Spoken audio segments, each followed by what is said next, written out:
आइए स्टडी करते हैं आज इंटरनेशनल रिलेशनशिप के बारे में, यानी कि अंतर्राष्ट्रीय संबंध के बारे में।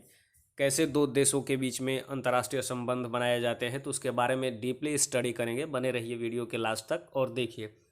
और आगे हमारा यहाँ पे एक छोटा सा हेडिंग है, देखिए, राष्ट्रहित, नेशनल इंटरेस्ट। इसके बारे में स्टडी करते हैं कि राज्य के द्वारा निर्मित विदेश नीति का मूल उद्देश्य राष्ट्रीय हितों को पूरा करना है और जिसके निम्नलिखित आयाम हैं। तो देखिए, इसके बारे में बताया गया है राष्ट्रीय हित के बारे में, नेशनल इंटरेस्ट के बारे में। तो इसका पहला पॉइंट यहाँ पे दिया गया है कि राष्ट्र की एकता एवं अखंडता, और बी ऑप्शन है राज्य का आर्थिक विकास, और सी है राजनीतिक स्थायित्व। ये राष्ट्रहित के बारे में था। तो और देखिए, इसके बारे में नेक्स्ट स्टडी करते हैं कि शक्ति यानी कि पावर। देखिए, यानी कि यहाँ पे डायग्राम बनाया गया है सुपर पावर यानी कि महाशक्ति, और क्षेत्रीय शक्ति और उभरती शक्ति के बारे में भी बताया गया है। तो इसमें पहला पॉइंट है शक्ति यानी कि पावर के बारे में, जो सुपर पावर है। कि देखिए, पहला इसमें पॉइंट दिया गया है कि सैनिक एवं आर्थिक रूप में सर्वाधिक शक्तिशाली राज्य जिसका प्रभुत्व समूचे विश्व पर विद्यमान होता है। और देखिए, यहाँ पे यूनाइटेड स्टेट ऑफ अमेरिका के बारे में बताया गया है कि विश्व का एकमात्र सुपर पावर है जो समूचे विश्व में एक साथ अपनी सेवाओं का संचालन कर सकता है। देखिए, इसे सुपर पावर कहते हैं, यूएसए के बारे में बताया गया है। और नीचे है कि हमारा सुपर पावर के द्वारा ही समूचे विश्व में पर्यावरणीय व्यवस्था, आतंकवाद के विरुद्ध संघर्ष, सुरक्षा परिषद में सुधार जैसे मुद्दे निर्धारित किए जाते हैं। ये हमारा था सुपर पावर। और देखिए, हार्ड पावर के बारे में स्टडी करते हैं कि हार्ड पावर हमारा है क्या, कि किसी राज्य की सैनिक शक्ति को हार्ड पावर कहा जाता है। हार्ड पावर अगर कोई पूछे तो ये बता सकते हैं कि जो हमारा वहाँ का आर्मी है उससे रिलेटेड उसको क्या कहा जाता है, हार्ड पावर। तथा गैर सैनिक शक्ति अथवा वैचारिक एवं सांस्कृतिक शक्ति को सॉफ्ट पावर कहा जाता है। देखिए, यहाँ पे लिखा गया है कि वैचारिक एवं सांस्कृतिक शक्ति को सॉफ्ट पावर कहा जाता है और आर्मी को हार्ड पावर कहा जाता है, यानी कि सैनिक शक्ति को हार्ड पावर कहा जाता है। तो देखिए, और आगे स्टडी करते हैं कि एक देश के द्वारा दूसरे को आर्थिक सहायता सॉफ्ट पावर का उदाहरण है। देखिए, यहाँ पे बहुत ही काफ़ी इंपॉर्टेंट पॉइंट है कि एक देश के द्वारा दूसरे को आर्थिक सहायता किया जाए, रुपए पैसे और एक्स्ट्रा जो भी चीज़ है, अपने अनाज, तो उसको क्या कहा जाता है, सॉफ्ट पावर का उदाहरण है ये। और दूसरा पॉइंट है इसमें महाशक्ति यानी कि ग्रेट पावर के, जैसा कि डायग्राम में दिखाया गया है। देखिए, दूसरा है महाशक्ति, ग्रेट पावर के बारे में स्टडी करते हैं कि सैनिक एवं आर्थिक रूप में शक्तिशाली राज्य जिसका प्रभाव वैश्विक है। देखिए, उसे महाशक्ति कहते हैं। सैनिक एवं आर्थिक रूप में शक्तिशाली राज्य जिसका प्रभाव वैश्विक है, यानी कि पूरे विश्व में है। तो उसके बारे में यहाँ पे बताया गया है कि जैसे कि चीन है हमारा आर्थिक एवं सैनिक दोनों रूप से शक्तिशाली है। और दूसरा है रूस यानी कि रसिया, अभी भी सैनिक रूप से अधिक शक्तिशाली देश है। और तीसरा में है जापान, जर्मनी, आर्थिक रूप में शक्तिशाली है। और चौथा पॉइंट है ब्रिटेन और फ्रांस, यानी कि आर्थिक एवं सैनिक दोनों रूपों में शक्तिशाली हैं। और पांचवा है भारत और ब्राज़ील। देखिए, महाशक्तियों की श्रेणी में शामिल होते हैं। भारत और ब्राज़ील जो है महाशक्तियों की श्रेणी में शामिल होते हैं। और डायग्राम के हिसाब से, और जैसे कि तीसरा हमारा यहाँ पे बताया गया है कि क्षेत्रीय शक्ति और मध्यम शक्ति, उभरती शक्ति के बारे में। तो यहाँ पे देखिए, क्षेत्रीय शक्ति, मध्यम शक्ति यानी कि regional power, middle power and emerging power के बारे में बताया गया है। तो इसमें है कि जिन राष्ट्रों का प्रभाव क्षेत्र विशेष तक सीमित हो और वे सैनिक एवं आर्थिक क्षेत्र में वृद्धि का प्रयास कर रहे हैं, जैसे कि पश्चिम एशिया में ईरान, सऊदी अरब, दक्षिण पूर्व एशिया में इंडोनेशिया, मलेशिया, अफ्रीका में दक्षिण अफ्रीका, नाइजीरिया, ये सब क्षेत्र शक्ति और मध्यम शक्ति और उभरती शक्ति के उदाहरण हैं। ईरान, सऊदी अरब, दक्षिण पूर्व एशिया, इंडोनेशिया, मलेशिया, अफ्रीका में दक्षिण अफ्रीका, नाइजीरिया। और आगे चलते हैं। देखिए, यहाँ पे जीरो सम गेम के बारे में बताया गया है। तो देखिए इसके बारे में स्टडी करते हैं। जीरो सम गेम क्या है। देखिए, दो देशों के बीच विशुद्ध संघर्ष की स्थिति जहां एक की विजय का आशय दूसरे की पराजय है। देखिए, बहुत काफ़ी इंपॉर्टेंट पॉइंट है कि दो देशों के बीच विशुद्ध संघर्ष की स्थिति जहां एक ही का विजय का आशय दूसरे की पराजय है, इसलिए राज्यों के बीच सहयोग नहीं हो पाता है और वे एक दूसरे पर अत्यधिक अविश्वास व्यक्त करते हैं। देखिए, इसको जीरो सम गेम को एक बार और यहाँ पे इसको पढ़ते हैं कि दो देशों के बीच विशुद्ध संघर्ष की स्थिति जहां एक की विजय का आशय और दूसरे की पराजय है, इसलिए राज्यों के बीच सहयोग नहीं हो पाता और वे एक दूसरे पर अत्यधिक अविश्वास व्यक्त करते हैं। यह हमारा जीरो सम गेम है। और नॉन जीरो सम गेम के बारे में स्टडी करते हैं। देखिए, नॉन जीरो सम गेम के बारे में जानते हैं कि वर्तमान उदारीकरण के युग में देशों के बीच आर्थिक सहयोग से सभी का साझा लाभ संभव है।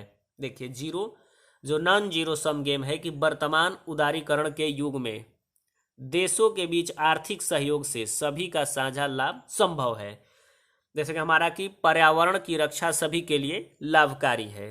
ये नॉन जीरो सम गेम में है कि पर्यावरण की रक्षा के लिए सभी के लिए लाभकारी है, इसलिए अंतर्राष्ट्रीय राजनीति में सहयोग भी विद्यमान होता है। और नेक्स्ट चलते हैं, अंतर्राष्ट्रीय संबंध के आयाम के बारे में स्टडी करते हैं कि देखिए, हमारा यहाँ पे अंतर्राष्ट्रीय संबंध के बारे में है आर्थिक संबंध, यानी कि इसमें पहला पॉइंट दिया गया है द्विपक्षीय व्यापार के बारे में। देखिए, दो देशों के बीच तेल गैस के आदान प्रदान, और ख है इसमें दूसरा पॉइंट कि दो देशों के बीच तेल गैस का आदान प्रदान। सॉरी, इसमें दोनों पॉइंट सेम ही है, तो इसको एक पॉइंट लेते हैं कि दो देशों के बीच तेल गैस का आदान प्रदान आर्थिक संबंध के बारे में। और यहाँ पे दूसरा पॉइंट है मुक्त व्यापार का समझौता, और तीसरा पॉइंट है समग्र आर्थिक सहभागिता का समझौता। देखिए, यानी कि कम्प्रिहेंसिव इकोनॉमिक पार्टनरशिप एग्रीमेंट, जो समग्र आर्थिक सहभागिता का समझौता है। और इसके बारे में बताया गया है कि इसके अंतर्गत वस्तुओं के व्यापार के अलावा कृषि एवं सेवाओं पर भी व्यापार होते हैं। देखिए, इसके अंतर्गत वस्तुओं के व्यापार के अलावा कृषि एवं सेवाओं पर भी व्यापार होते हैं तथा निवेश के संबंध में भी समझौते होते हैं। और आगे चलते हैं, राजनैतिक संबंध के बारे में देखते हैं, यानी कि पॉलिटिकल रिलेशन के बारे में कि भारतीय लोकतंत्र की प्रशंसा एवं समर्थन, कश्मीर पर भारतीय दृष्टिकोण का समर्थन, और सुरक्षा परिषद के अस्थायी सदस्यता के संबंध में भारतीय दृष्टिकोण का संबंध। और तीसरा पॉइंट है हमारा कि परमाणु आपूर्तिकर्ता समूह, यानी कि एनएसजी में भारतीय सदस्यता का समर्थन। यह राजनैतिक संबंध से रिलेटेड है। और आगे देखते हैं तीसरा पॉइंट, सैनिक संबंध के बारे में, यानी कि दो देशों के बीच साझे से सैनिक का अभ्यास, यानी कि दो देशों के बीच साझे से सैनिक अभ्यास। और इसमें नेक्स्ट पॉइंट है कि सैन्य सामग्री का लेन देन। और नेक्स्ट है कि सैन्य अधिकारियों का प्रशिक्षण। और नेक्स्ट, हथियारों का साझा उत्पादन, यानी कि हथियारों का एक साथ उत्पादन करना। और चौथा है इसमें पॉइंट कि सामरिक संबंध के बारे में स्टडी करते हैं कि देखिए, सामरिक संबंधों में सभी प्रकार की रक्षा संबंध शामिल होते हैं, जैसे कि हमारा है असूचना, यानी कि खुफिया सूचना का लेन देन, ये सामरिक संबंध में है। और नेक्स्ट पॉइंट है कि आतंकवाद के विरुद्ध साझा सहयोग। और नेक्स्ट है सुरक्षा के साझे से खतरे। और नेक्स्ट है उच्च एवं संवेदनशील तकनीकी के क्षेत्र में सहयोग, यानी कि उच्च संवेदनशील तकनीकी क्षेत्र को सहयोग करना, यानी कि परमाणु क्षेत्र, आंतरिक क्षेत्र और साइबर सुरक्षा में सहयोग। ये सामरिक संबंध से रिलेटेड हैं ये सब चीज़ें। और नेक्स्ट पांचवा पॉइंट है हमारा यहाँ पे सांस्कृतिक संबंध। देखिए, हमारा सांस्कृतिक संबंध क्या है, यानी कि भाषाई अध्ययन का आदान प्रदान करना, यानी कि पीपल टू पीपल रिलेशन सांस्कृतिक संबंध में आ जाएगा। और इसमें नेक्स्ट पॉइंट है कि एक दूसरे के त्योहारों का आयोजन करना। और नेक्स्ट पॉइंट है कि बौद्ध धर्म के देशों का साझा सम्मेलन। देखिए जितने भी बौद्ध धर्म के देश हैं वो साझा सम्मेलन से, ये सब हमारा सांस्कृतिक संबंध के अंदर आ जाएगा।